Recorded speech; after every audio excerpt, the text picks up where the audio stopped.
Estudo Bíblico Abacuque 3, versos 1 a 19. A oração de triunfo e a visão da obra de Deus através dos séculos. Esse capítulo é chamado de oração pelo escritor, embora se concorde universalmente que a maior parte dele é a descrição de uma teofania experimentada pelo profeta. Só o verso 2 contém um pedido explícito. Contudo, as atitudes de temor reverente, de respeito, de fé que triunfa em circunstâncias perturbadoras encontram-se tão profundamente enraizadas no espírito do texto que pouca dúvida pode existir que a oração inclui todo o capítulo. O capítulo também é chamado de Salmo, embora não por Abacuque, uma vez que as instruções dadas no título se referem ao modo pelo qual devia ser cantado, verso 1, e a subscrição diz que instrumentos devem acompanhar o cântico, verso 19. Verso 2. As tuas declarações são aquelas do juízo divino que provavelmente trarão sofrimento a Abacuque e àqueles que lhe são ligados por laços comuns de fé e amor. É o juízo anunciado no capítulo 1. Aviva a tua obra. Uma petição da parte de Abacuque relativa à restauração do povo de Deus. No Novo Testamento, vemos quão grande é o interesse de Deus pela igreja, a noiva santificada e purificada, para apresentar a si mesmo igreja gloriosa, sem mácula nem ruga. Efésios 5, versos 26 e 27. O profeta almeja uma nova manifestação de Deus, como ele se revelara no Êxodo. Na tua ira. O hebraico original pode indicar confusão. Em todo o caos da história humana, dependemos da misericórdia de Deus. Só Ele sabe o fim das torrentes confusas. Versos 3 a 15. Os tempos dos verbos neste trecho não admitem uma clara definição. Podem referir-se ao passado, presente ou futuro. Parece ser mais provável que Abacuque empregue como base as primitivas experiências de Israel para descrever uma libertação ainda mais completa e gloriosa. O Êxodo é usado com frequência como analogia para a redenção futura de Israel no início do milênio.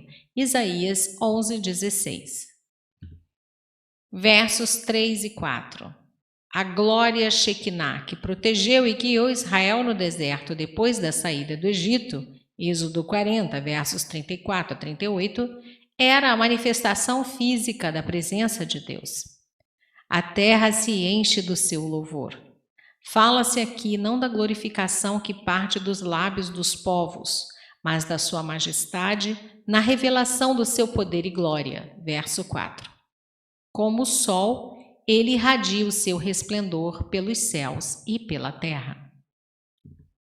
Verso 3. Temã, Monte Parã.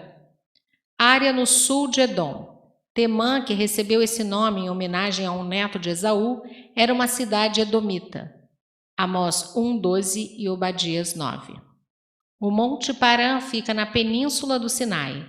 Os dois nomes se referem ao palco da grande demonstração do poder de Deus quando ele conduziu Israel para a terra de Canaã. Deuteronômio 33:2 e Juízes 5:4. Verso 4. Resplendor. É a mesma glória compartilhada a Moisés quando este ficara na presença de Deus durante 40 dias. Êxodo 34, versos 29 e 30.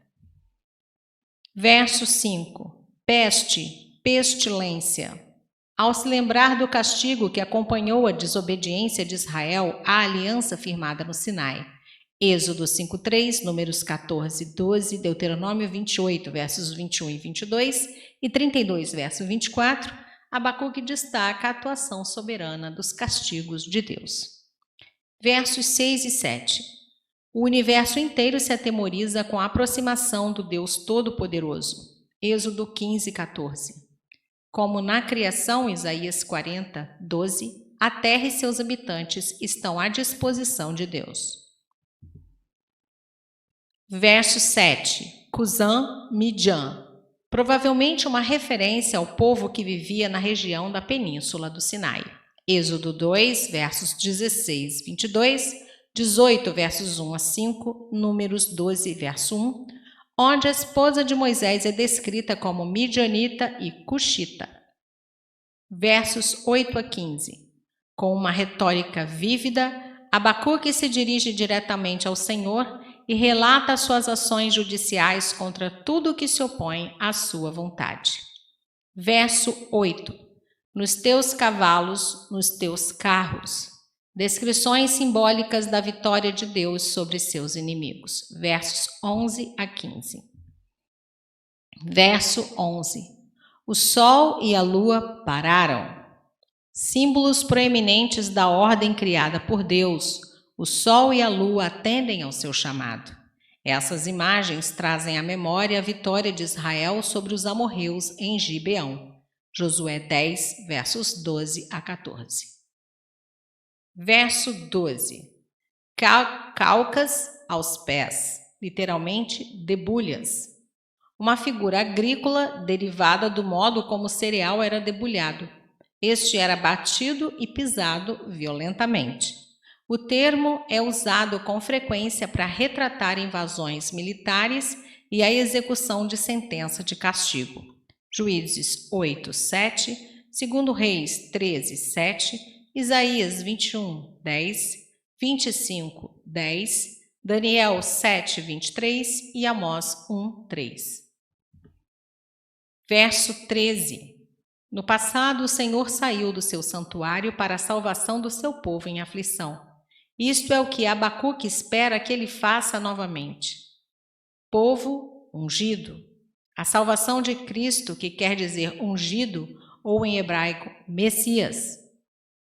Tendo em vista o paralelismo nesse versículo, teu povo e as várias alusões contextuais ao Êxodo, é provável que se trate de uma referência a Moisés e ao povo escolhido de Israel, que como ungido de Deus conquistou vitória sobre o faraó e os exércitos do Egito.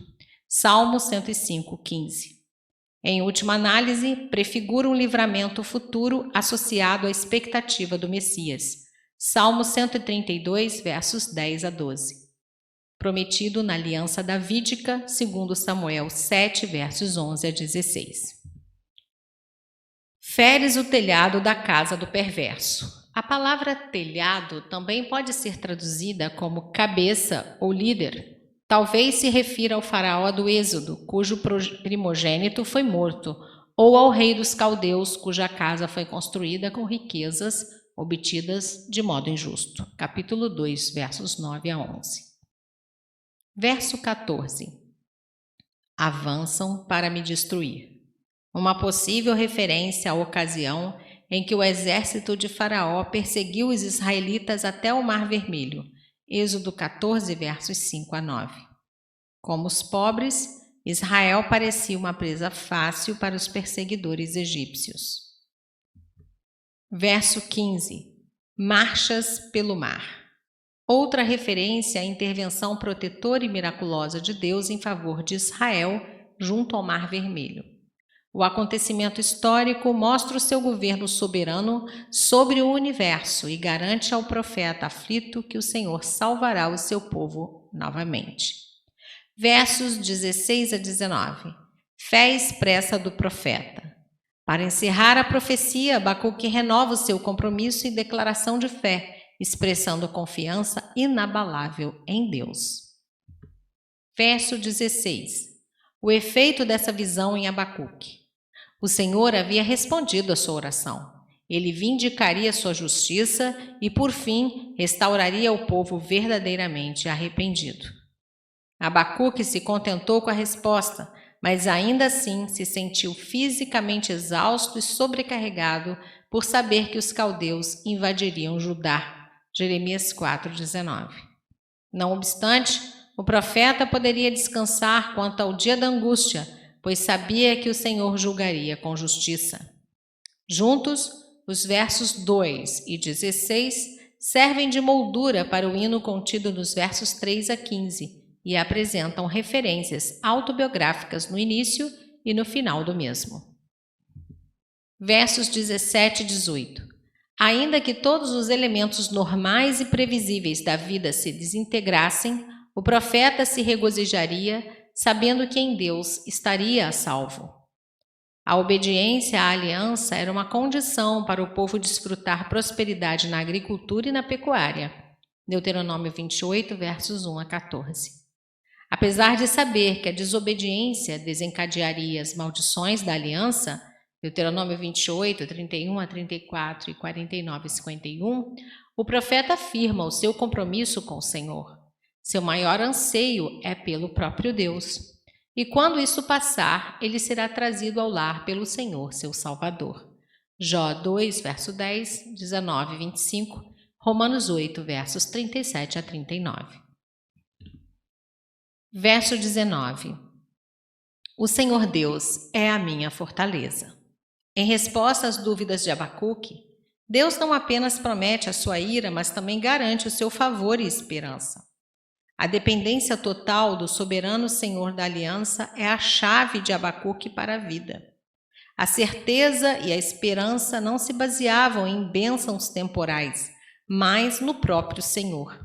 Essa é a essência do capítulo 2, verso 4. O justo viverá pela sua fé. Os meus pés como os da corça. Como a corça galgava os despenhadeiros com firmeza sem escorregar, Abacuque declara que a sua fé no Senhor lhe permitiria suportar as dificuldades da invasão iminente, bem como todas as suas dúvidas pessoais.